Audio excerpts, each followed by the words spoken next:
YG와 JYP의 책걸상.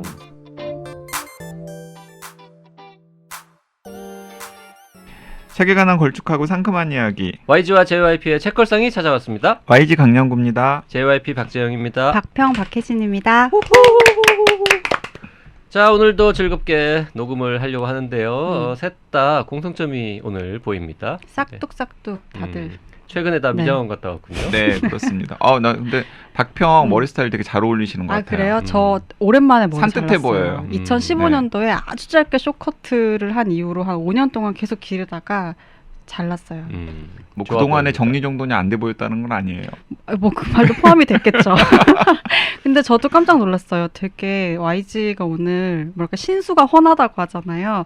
그러고 보니 메이크업도 받은 것 같긴 한데 아니, 안경이 바뀌었어. 그러게 나도 지금 그 얘기 하려고 그랬는데 안경. 보니 안경이 바뀌었어요. 안경 말씀하지 마세요. 저 눈물 나려 그래요. 왜? 요즘에 저 너무너무 슬퍼요.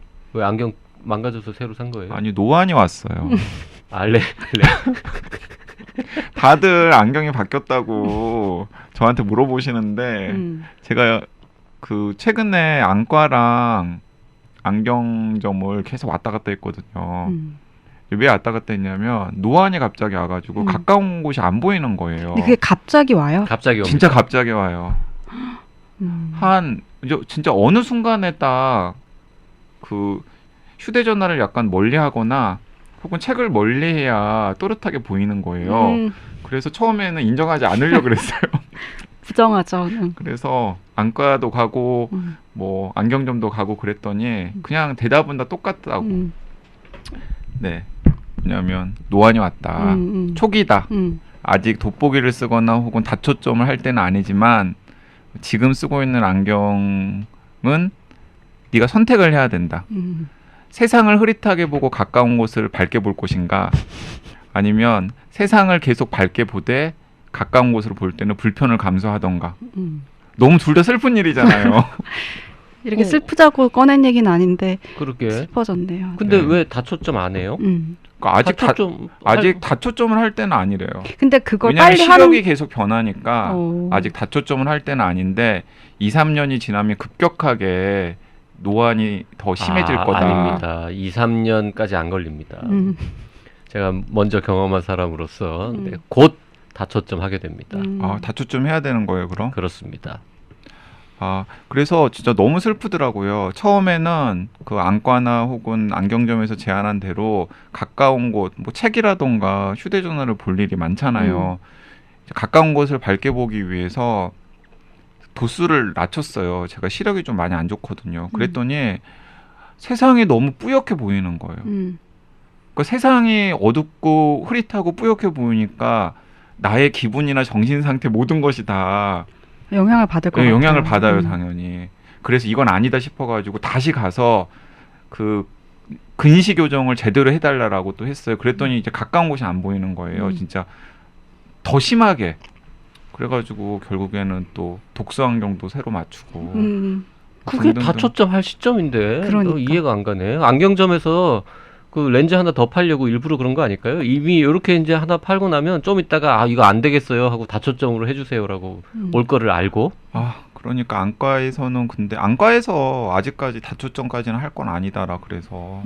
그 다초점을 아마 곧 하게 될 거고요. 특히 이제 YG처럼 작은 글자 많이 보는 책 보는 게 거의 직업인 사람은 필수적으로 다초점 렌즈. 아무튼 굉장히 우울합니다. 네. 다초점 렌즈를 정말 하기 싫으면 독서 안경을 지금 하나 있나요? 이번에 하나 샀나요? 네, 하나 샀죠. 한 그러니까 두 개 더 기존에 샀어요. 쓰던 좀 허름한 안경테의 렌즈를 그 독서 안경용 렌즈로 바꿨죠. 그러니까 그거를 한 2개 더 사세요. 음. 그래서 곳곳에 두고 다녀야 됩니다. 자기 사무실 책상에 하나 놓고 집에다 하나 놓고 가방에도 하나 넣고 다니고 뭐 이런 식으로 굉장히 번거로워지네요. 번거로워집니다. 제가 선글라스 가져오고 다닐 때가 아니군요. 지금 선글라스 빛을 가리는 게 문제가 아니고. 더 슬픈 얘기 해줘요. 이 다초점 렌즈에 익숙해지잖아요. 그러면 나중에 선글라스를 딱 끼잖아요. 그러면 그게 불편해. 그래서 선글라스도 다초점으로 바꿔야 되나 이런 고민을 하게 될 겁니다. 그래서 저는 이제 어렸을 때는 선배들이 나이 좀 든 선배들이 자꾸 뭘 볼 때 안경을 막 머리로 올리거나 아니면 안경을 이렇게 벗고 이렇게 맞아요. 뭐 보거나 그럴 때 있잖아요. 그럴 때는 저 사람은 왜 저러나 이랬는데 이제 내가 그렇게 되는 거지. 초점을 야. 맞춰야 되니까. 야, 굉장히 재밌습니다. 이게 JYP는 자, 나도 옛날에 다 그래봤지라는 생각이 나서 비실비실 웃고 있고 박평은 아우 저 아저씨 어떡하나 이러면서 왜 저러나 이런 표정으로 아니 근데 웃고 있고. 내가 이제 박평한테 한마디 하고 싶은데 그냥 안 할래요. 뭐, 하세요. 얼마 안 남았다고. 너도 얼마 안 남았다. 그렇게 남 얘기 듣듯이. 아니 이제 너무 지금 약간 호기심 반 그다음에 안쓰러운 반 저는 약간 웃긴 반 이런 걸로 막 저 보고 눈 있어서. 건강을 위해서 정말 최선을 다하거든요. 막 바쁘잖아요. 정신없는 와중에 또 먼 산을 보기 위해서 되게 노력하고 오호. 진짜 눈 근육 운동하려고 약도 막 챙겨 먹고 하는데 이런 게 도움이 되나요? 아, 노안이 오는 시점을 뭐 한 3주 정도 늦출 수 있지 않을까. 3주. 한 3년 그렇게 노력하시면 네, 한 3주 늦추지 않을까 그렇게 생각합니다. 네. 그 40대 초반이신 분들 노안이 갑자기 옵니다. 네, 갑자기 네, 옵니다. 갑자기 되게. 옵니다. 네. 정말 며칠 사이에 옵니다. 네, 읽을 수 있을 때 많이 읽어둬야 되겠네요. 진짜. 저런 독서가 같은 말씀, 네, 훌륭합니다. 네. 아니 뭐 오디오북 사업을 빨리 이렇게 흥하게 하든지. 네. 오디오북. 보는 게 힘드니까.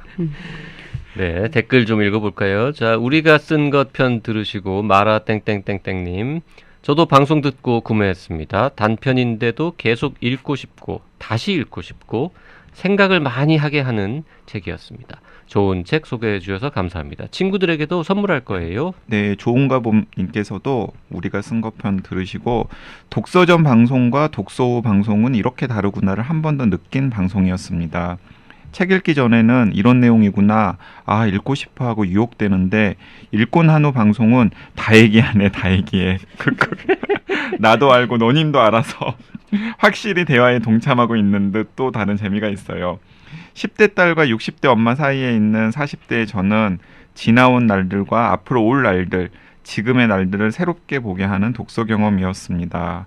완전한 행복 독서 후의 꺼림칙함을 씻어내는 감상에 공감합니다.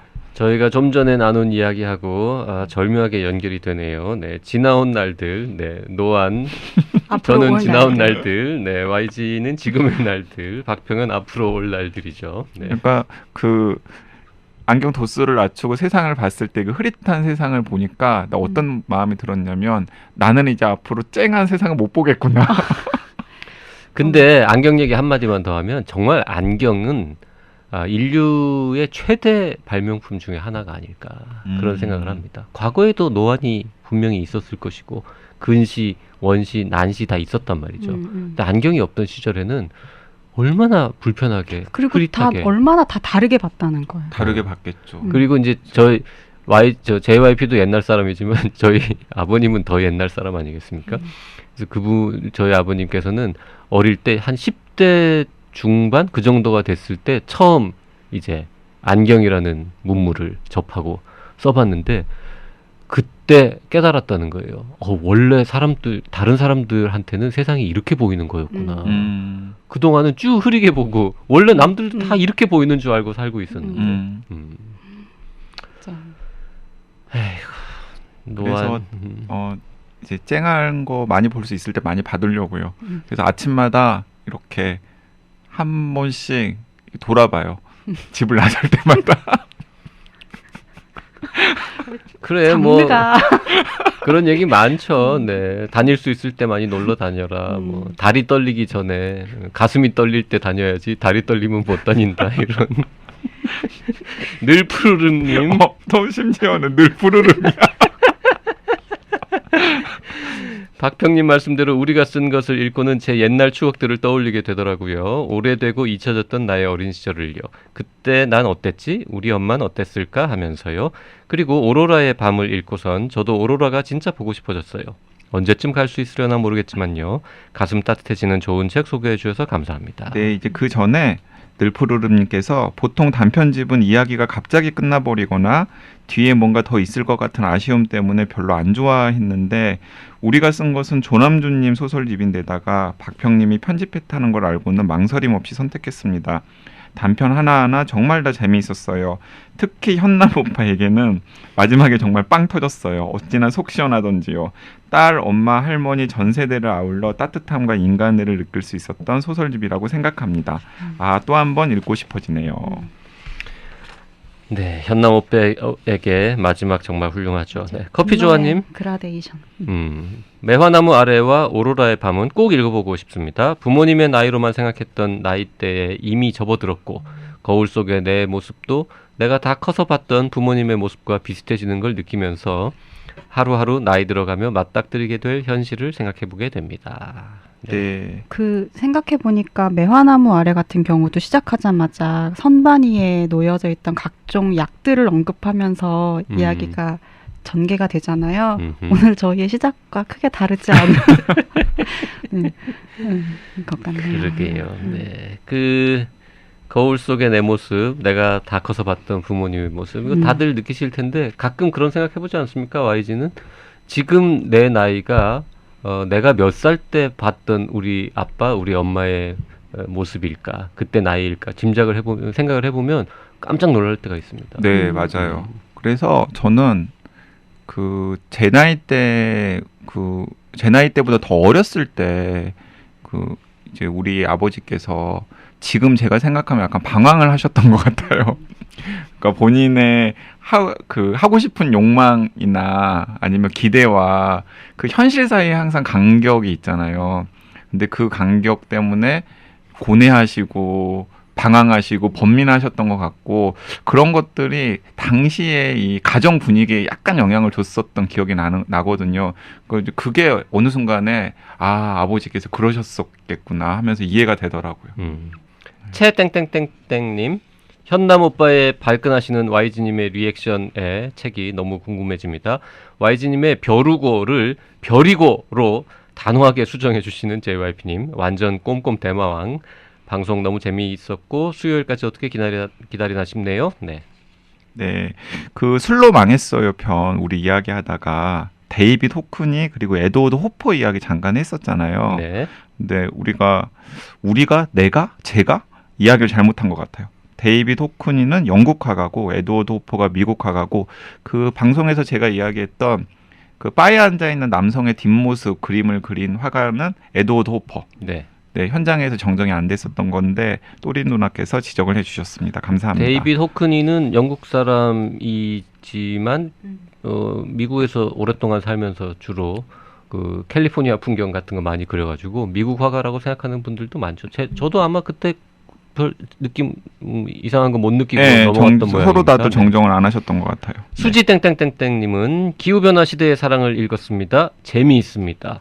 그중 지구의 커튼을 쳐줄게는 폭염에 의한 민원 폭주로 고통받는 구급 공무원이 옥탑방에 사는 민원인을 사랑하게 된다는 설정이 재미있었습니다.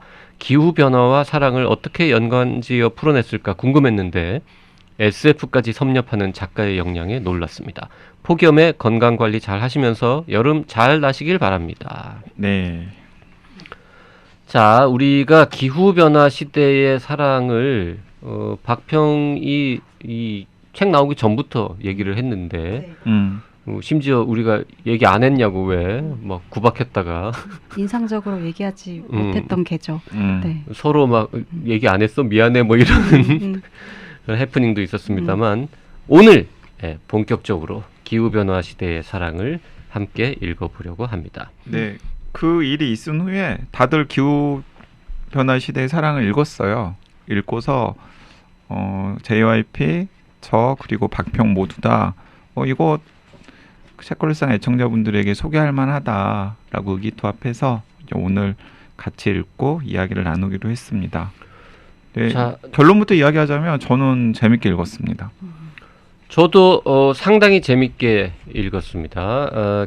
솔직히 의심하면서 책을 집어들었습니다. 과연 10편이나 되는 단편을 모두 기후변화와 연결시켜서, 그리고 어쨌든 사랑이라는 테마를 넣어서 작품을 쓴다는 게 가능할 것인가. 그리고 가능은 했는데 너무 억지스러우면 그 낭패감은 어떡한다? 이런 걱정을 하면서 읽었는데 생각했던 것보다 훨씬 두 가지 테마를 잘 엮은 단편집이었다. 그렇게 결론 내리고 싶습니다. 네, 저도 이 기대를 하고 펼쳤죠. 왜냐하면 김기창 작가의 그 전작들이 다 그 기대감을 충족시켜 줬고 또 재미있었기 때문에, 그래서 이 기후변화 그리고 사랑이라고 하는 키워드로 이 엮은 단편들은 어떤 모습일까 굉장히 기대하면서 펼쳐서 한 편 한 편씩 읽었는데 생각보다 훨씬 잘 넘어갔고, 중간중간에 조금씩 아쉬운 점은 있긴 했습니다만은 전체적으로 굉장히 성공적인 책이다라는 생각이 들었고요. 저는 무엇보다도 약간 고맙다는 생각도 들더라고요. 문학에서 기후위기를 이렇게 전면에 대놓고 이야기하는 책이 국내는 물론이고 국외에서도 별로 찾아보기가 어렵거든요. 요거 해외에 판권 수출해야 되는 거 아닙니까? 해야 됩니다. 하고 싶죠. 끝? 근데 네, 하고 싶은데 이제 외국에는 그래도 우리나라보다는 조금 더 활발하게 꽤 있어요. 있는 것 같고, 그러니까 장르가 좀 형성이 돼 있는 것 같더라고요. 예를 들면 뭐 이제 클라이파이라는 식으로 이제 기후 소설 이렇게 명칭을 붙여서 이야기할 수 있을 만큼의 작품들이 좀 나오고 있고, 뭐 솔라펑크, 그러니까 주로 SF 쪽이 될 수밖에 없겠죠. 앞으로 벌어질 일들에 대한 상상을 펼쳐야 되는 거니까. 그래서 한국보다는 그래도 이제 뭐 유럽이라든지 이런 데에선 소설들이 좀 나오는 것 같고, 또 우리나라에서도 최근에 이제 이런 기획 소설집들이 좀 나오려는 움직임들은 있는 것 같아요. 네. 클라이파이 그런 용어가 있군요. 네. 사이파이 이런 것처럼. 근데 사실 그 클라이파이는 SF의 하위 장르 정도로 생각하는 경향이 큰 것 같고요. 그 아미타브 고시라고 하는 이제 세계적으로 유명한 이 작가가 있는데, 이제 그분 같은 경우에는 이제 어떤 식으로 비판을 하고 있냐면 과학자 대다수가 이제 30년이 넘도록 지구 온난화 그리고 지구 온난화가 초래하는 기후 위기가 진행 중인 현실이다라고 이야기를 하고 있잖아요.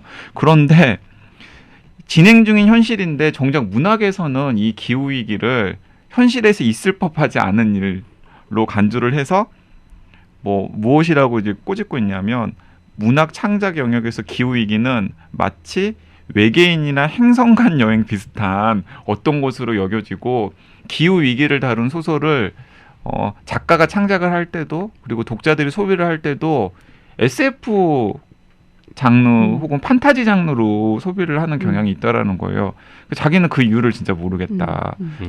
그리고 그 이유에 이제 답하는 게 그 뭔가 기후 위기라고 하는 목전에 다가온 여러 전 인류적인 문제에 대해서 우리가 이토록 둔감한 어떤 사고 방식의 원인이 무엇인지를 파악하는데도 굉장히 도움이 될 것이다. 이런 질문을 던지거든요.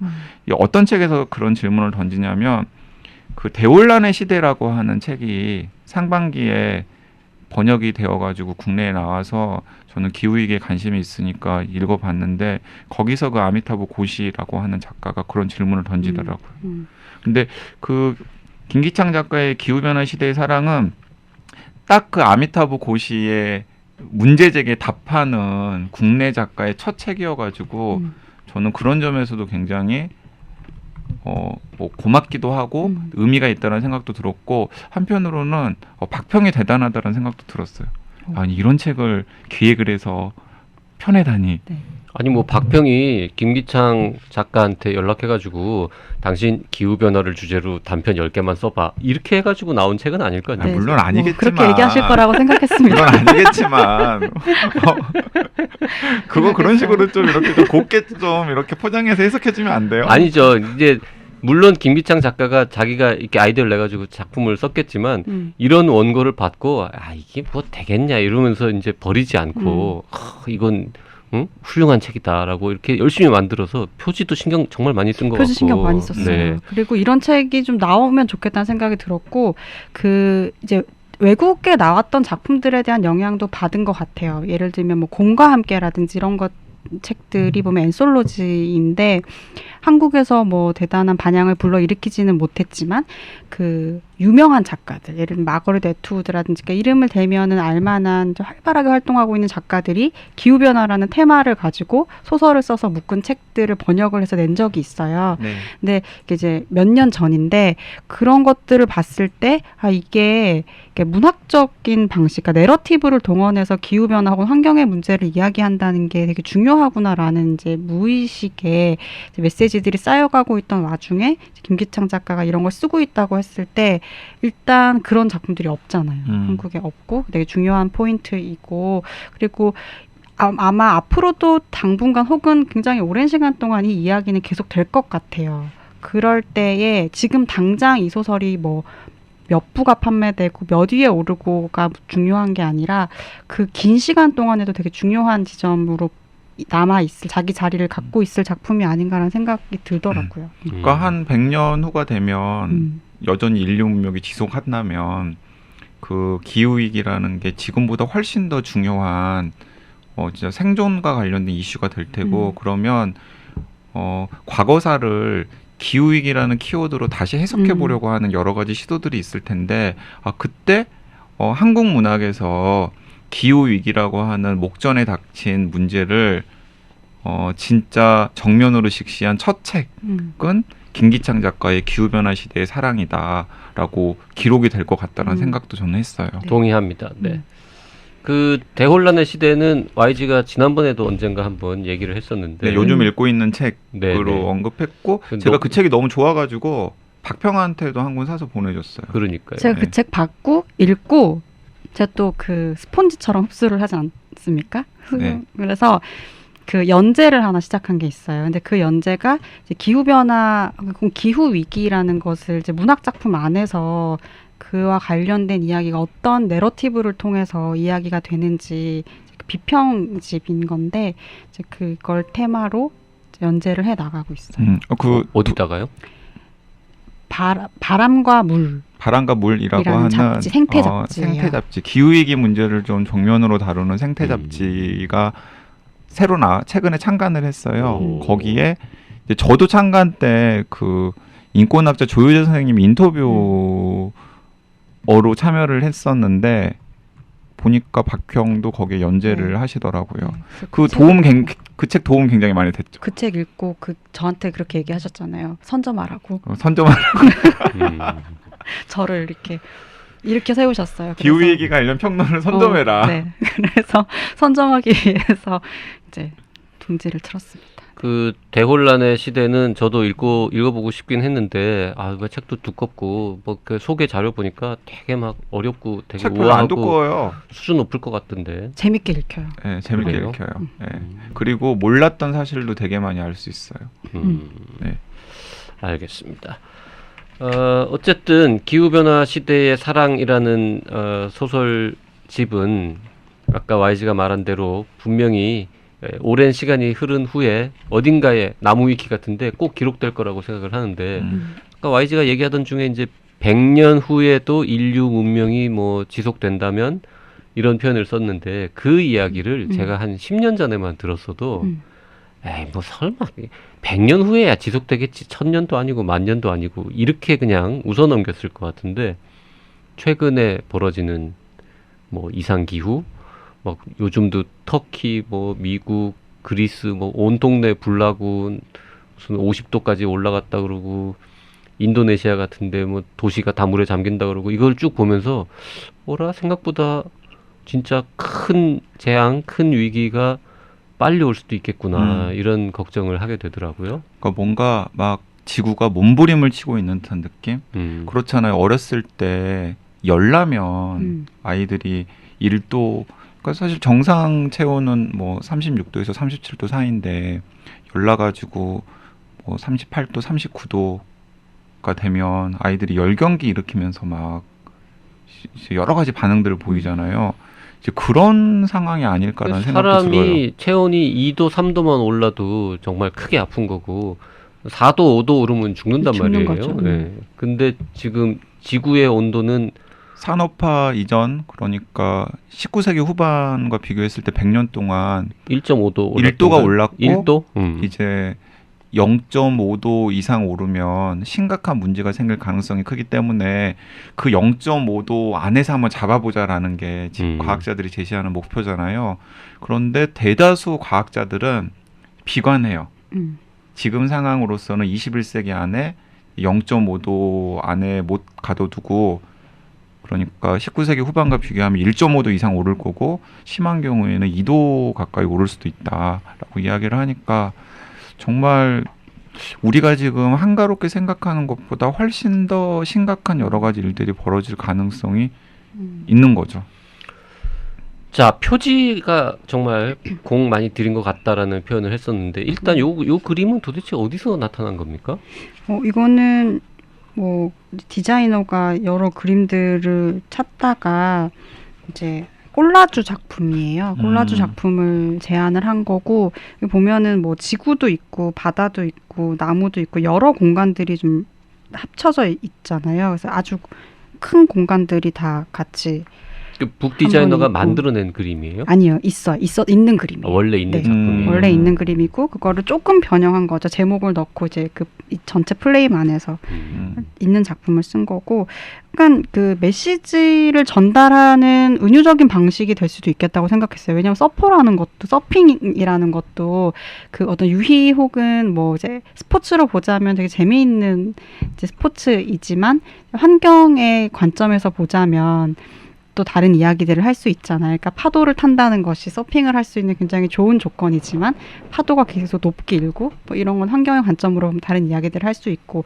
근데 그런 것들도 있긴 하지만 어쨌든 자연이라는 그 배경을 조금 낯선 방식으로 좀 감각할 수 있게 해주는 이미지인 것 같고, 그 서핑이라는 표현을 쓰셨지만 사실 서핑하면 떠오르는 거는 이제 어떤 보드 위에 서서 쭉 미끄러지는 건데 이 표지에 있는 그림은 엎드려서 무슨 그 서핑 보드인지 뭐 막대기인지 판때기인지 모르겠지만 뭔가에 엎드려서 이렇게 둥둥 떠다니는데 언뜻 보면 물놀이 하는 것처럼 보이기도 하지만 어떻게 보면은 홍수가 나서 떠내려가는 허우적거리는 것처럼 허우적거리는 보이기도 사람처럼 하고, 보이기도 하고요. 어쨌든 압도적인 자연과 인간의 대비가 조금 이루어지는 지점들도 있고, 그래서 여러 가지로 좀 해석을 할 수 있겠다는 생각이 들었고, 사실 그 문학 작품들이 이런 위기라든지 이런 기후변화라는 주제를 다루는 것이 쉽지는 않은 것 같아요. 왜냐하면 이게 큰 배경이잖아요. 그러니까 보통 문학 작품은 어떤 작은 인간에 대해서 이야기를 하고 인간의 이상현상들에 대해서 이야기를 하는데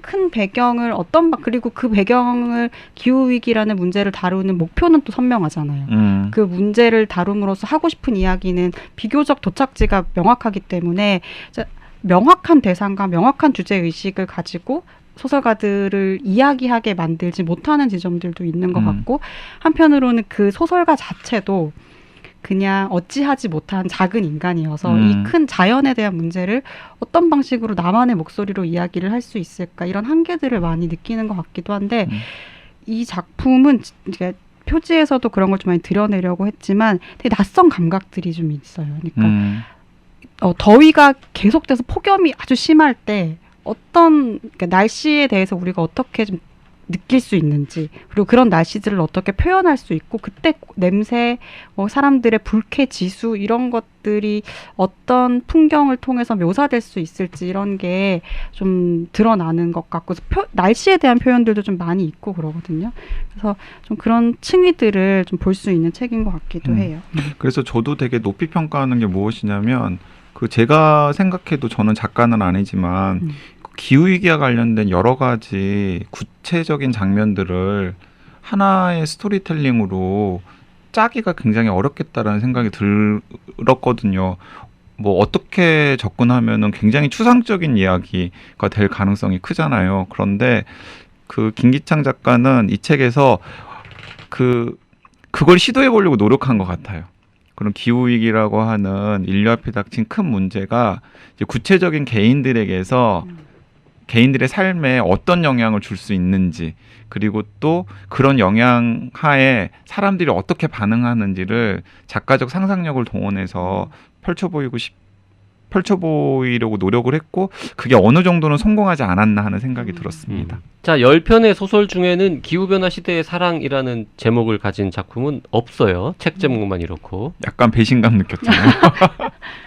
책 제목은 누가 언제 정한 겁니까? 이게 아마 제목을 먼저 딱 짓고 작품을 구상을 하셨을 거죠. 그렇게 알고 있고 콜레라 시대의 사랑을 따왔죠. 당연히 따온 거고 그것처럼 한 그 시대를 완전히 장악했었던 그 작품의 모티프라든지 이런 걸 따와서 이것도 기후변화 시대의 사랑이라고.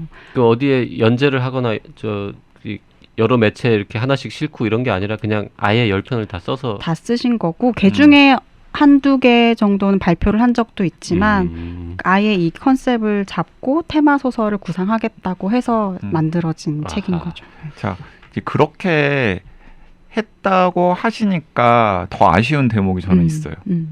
이제 어떤 부분이 아쉽냐면 저는 그 처음에는 그런 부분들도 좀 보이는데 그 기후 위기가 너무나 심해지니까 이제 도움시티라는 게 만들어지잖아요.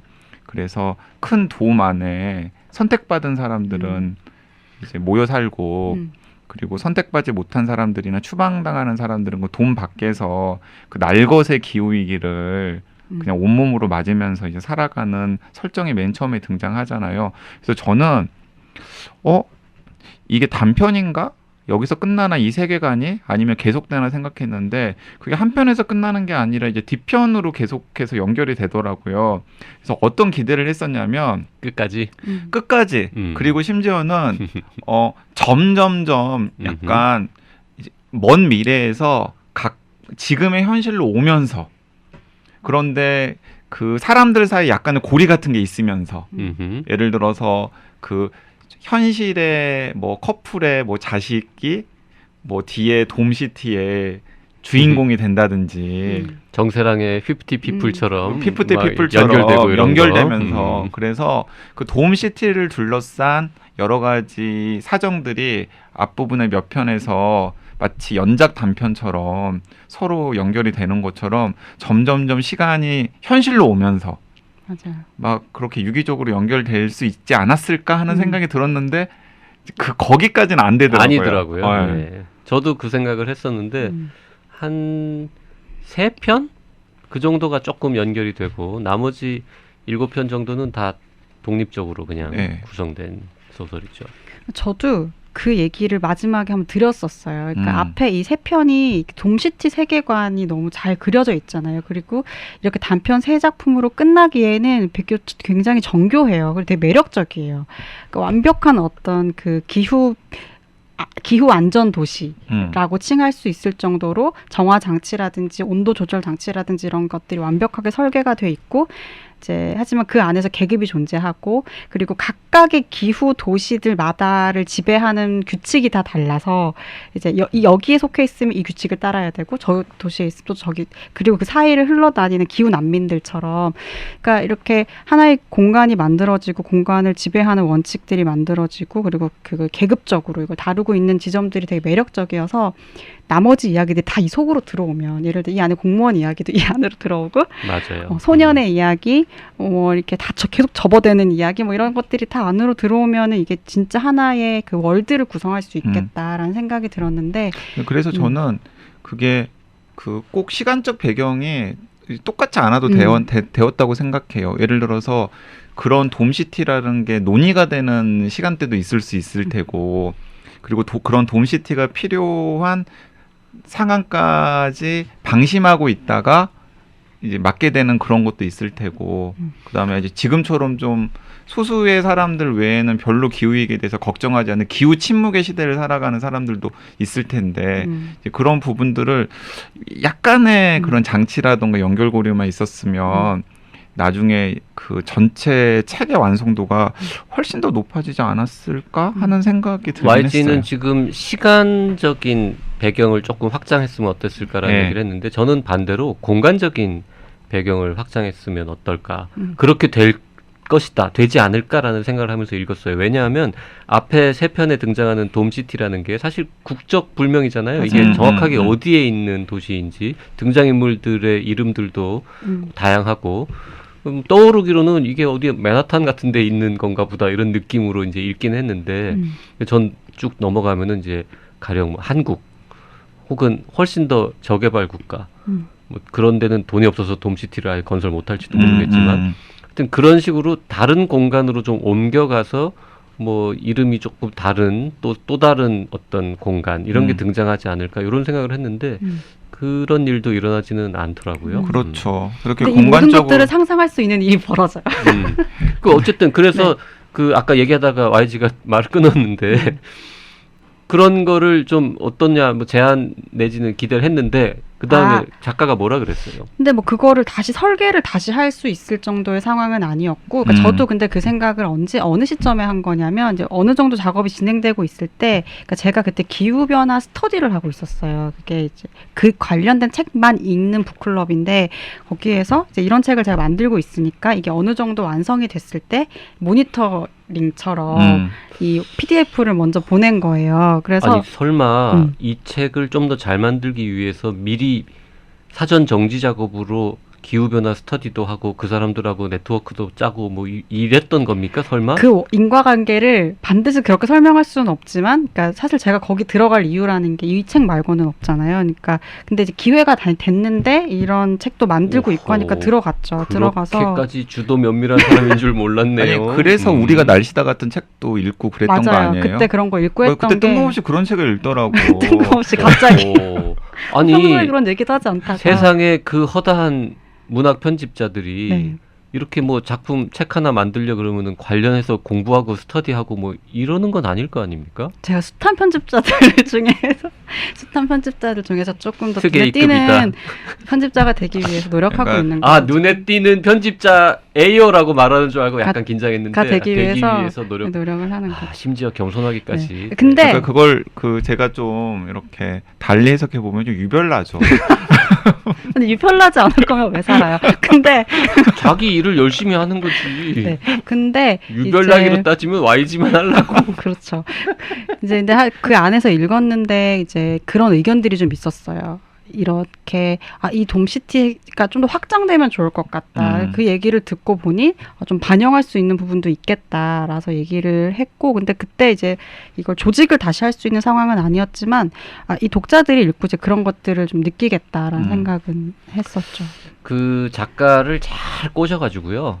새로 한 편 씁시다. 그럴 수도 있을 것 돔시티 같아요. 이런 제목으로 장편을 하나 장편 쓰든지 소설. 해가지고 솔직히 세 편에 너무 내용이 별로 없어요. 조금 더 이 위기 설정들이 상황에서 많이 있는 인간들이 보여주는 그 얼마나 수많은 일들이 저도 찬성해요. 범죄, 뭐 네. 음모, 부패, 뭐 권모술수 막 숱하게 있을 거 아닙니까? 자, 그래서 나 바꿨어. 방금 뭘? JYP랑 박평 이야기를 듣고서 돔시티라고 하는 연작 그 장편을 목표로 김기창 작가에게 다시 권해보세요. 네. 이 세 편의 설정을 살리고 그 시간은 빼고 그건 빼고 공간을 막 되게 확장을 해서 분명히 그 시대에도 서늘한 어떤 곳에서는 돔시티 없이 살아가는 사람들이 있을 거거든요. 정말 서늘하겠다. 그렇죠? 네. 그 다른 이제 그런 곳과 관련된 에피소드도 넣고 그다음에 방금 이야기한 그 돔시티를 둘러싼 여러 가지 갈등이라든가 내부 생활, 그리고 되게 반듯하게 사는 돔시티 멤버도 있을 것 아니에요. 굉장히 아무런 일이 없는 것처럼 평온하게 살아가는 그런 멤버들 이야기도 좀 넣고, 그 다음에 또 그 돔시티 상류층 사람들의 그런 말도 안 되는 그런 이야기 같은 것들도 좀 집어 넣어가지고, 그건 드라마로도 팔아보고 영화로도 팔아보고 판권도 막 3개로 팔아서 너무 재밌을 것 같아요. 그 넷플릭스에서 드라마로 만들 만한 분위기로 장편 하나 좀 해보시라고. 방콕이 사실 좀 그런 작품이었잖아요. 이렇게 공간이 아주 넓고 그리고 유기적으로 연결이 되는데 그 연결이 자기적이지 않고. 근데 방콕은 한 편의 영화로 만드는 거는 뭐 가능은 하겠지만 드라마 시리즈, 넷플릭스 시리즈로는 못 만들어요. 제작비 너무 많이 듭니다. 그 다른 공간들을 한 그 작품 안에 유기적으로 연결을 해내는 그런 방식을 잘 쓸 수 있을 것 같다. 그래서 그건 제목도 돔시티고, 그 다음에 제목도 지가 정해줘. 그 기후변화 시대의 사랑은 여전히 살려야 되잖아요. 앞에 돔시티 세계관 3편을 빼고 그 동시대에 기후 위기와 관련된 여러 에피소드들을 세 편을 새로 넣는 거지. 그래서 이 책은 이 책대로 살리고 돔시티라고 하는 그 돔시티 세계관을 확장한 장편 소설을 하나 내는 거지. 아마 이 책을 출간한 것도 그 안에 한 시점으로 들어갈 수 있을 것 같아요. 약간 메타적으로. 네, 그러니까 다음 작품을 통해서 더 이제 지금 이 작품 쓰면서 만들었던 기반들을 또 꽃피울 수 있겠네요. 작가는 정작 이제 이 기후 변화 테마로 작업을 좀 더 해볼 의지가 있긴 한 겁니까? 아니면 이거 너무 힘들어서 나 이제 기후 변화는 그만할란다 이런 생각하실 수도 있잖아요. 꾸준히 관심을 갖고 있는 것 같고 중요한 그 테마라고 생각하고 있는 것 같아요. 근데 이제 차기작에 대해서 아직 구체적으로 얘기를 나눠보지는 않았는데 얘기해야죠. 아 근데 판매가 너무 안 됐더라고요. 기후변화 시대의 사랑. 뭐 오래 갈 거니까. 그 추천사를 그린피스나 유럽 기후재단에서 일하시는 분들이 쓴 것도 굉장히 독특했고요. 네. 그 작가의 다른 동료 작가의 어떤 해설이라 그럴까요? 그게 이렇게 맨 앞에 들어가는 것도 약간 이례적이었는데 이거는 일부러 이렇게 맨 앞에다가 정영준 작가의 글은 배치한 건가요? 네. 맨 뒤로 가지 않습니까? 보통 이런 것도? 보통 이제 작품을 이렇게 발문이라는 형태의 글들은 뒤로 가죠. 뒤로 가서 작품이 뭐 나오게 된 정황이라든지 여러 작품에 대한 해제 형태의 글을 수록하는데, 그러니까 이 책은 테마가 아주 강하잖아요. 그래서 이 책이 어떤 방식으로 좀 읽혔으면 그 내비게이터 역할을 하는 글이 앞에 좀 있었으면 좋겠다는 생각이 들었고, 그리고 정영준 작가가 또 이 환경 문제에 관심을 좀 가지고 있는 작가예요. 그래서 좀 이 작품을 조금 더 그 문학과 환경이라는 그 두 영역을 좀 연결해주는 글을 잘 써주지 않을까라는 생각이 들었어요. 그리고 그건 뒤에 가는 것보다는 그러니까 앞에 오는 것이 더 좋지 않을까. 그리고 이 글에 대한 호평도 되게 많이 봤어요. 네. 그 글도 좋았습니다. 네, 좋았어요. 네. 그리고 저는 사실 읽을 때 그 다른 사람이 쓴 거라는 거를 인식을 못하고 그냥 작가 본인이 쓴 건 줄 알고 읽었는데 읽다 보니까 되게 이렇게 막 인용 앞에 그 본문에 나오는 글도 인용도 되고 해설처럼 되잖아요. 그래서 되게 특이한 작가일수 이렇게 자기 작책에 대해서 이렇게 썼네 이러면서 쭉 읽다가 맨 마지막 부분에 갔더니 내가 마지막 장을 덮은 다음에 귀한 소설이다, 고마운 소설이다 이러는 거예요. 그래서 설마 자기가 써놓고 다 쓴 다음에 귀한 소설이다, 고마워 이러는 거야라고. 사람 그렇게 안 봤는데. 그러니까 그래갖고는 봤더니 다른 분이 쓴 거구나. 라고 그때서야 이해했었습니다. 안경을 써도 잘 안 보여요. 네, 정영준 작가가 쓴 글이에요. 네. 자, 그런데 지금 막 여러 가지 이야기를 이 책을 놓고서 했는데 너무 그 비평적인 이야기만 해가지고 정작 이 청취자들은 도대체 무슨 내용이길래 그러실 것 같아요. 그건 다음 시간에 이제 자세하게 얘기를 해볼 텐데요. 어쨌든 우리가 비평적인 얘기를 했지 비판적인 얘기는 한 건 아니니까 네, 정말 훌륭한 책이다라는 얘기를 많이 했습니다. 그 관심 있으신 분들은 수요일 전에 다음 방송 전에 미리 다 읽어보시고 수요일 방송을 들으시면 더 재밌을 것 같아요. 그 아까 조은가봄님 말처럼 그 미리 안 읽으시면 우리가 다 말해버릴 거야. 다 말하네, 다 말해. 수요일 날 다시 돌아오겠습니다. 오늘 여기까지 하죠. 고맙습니다. 고맙습니다. 네, 감사합니다.